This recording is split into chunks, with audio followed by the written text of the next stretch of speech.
ایک چیز آپ نے نا پورا رمضان استعمال نہیں کرنی، وہ غصہ ہے۔ سارے روزے نا یعنی بالکل عین افطاری کے وقت بھی کوئی بندہ غلط بات برداشت، کون سی بات کرنی ہوتی ہے، صحیح کہ غلط؟ صحیح کو تو برداشت کرنے کی ضرورت ہی نہیں ہوتی، برداشت کرنی غلط بات ہوتی ہے، اس کو سہنا ہے، اسے کہنا یار روزے ہیں، رب کی رحمت برس رہی ہے، جا میں نے تجھے اللہ کی رضا کے لیے معاف کیا۔ اور ذہن میں حدیث رکھنی ہے کہ حضور نے فرمایا تو رب کے بندوں کو معاف کر، اللہ تجھے معاف فرمائے گا۔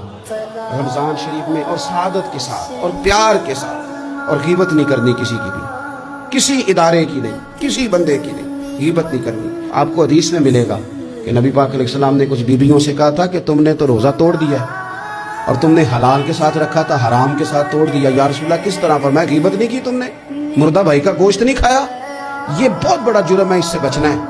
موبائل کم استعمال کرنا، اور مہربانی کریں کم خبریں دیکھیں، جو خبریں عورتیں پڑھتی ہیں ان خبروں سے بھی پرہیز کریں۔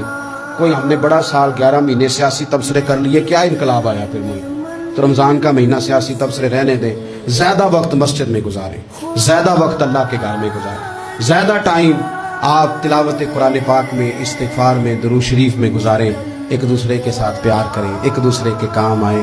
اے خالق کائنات، آئندہ جمعہ رمضان میں آنے والا ہے، اللہ امت کی خیر فرمانا، کشمیر کے مظلوموں کی خیر کرنا،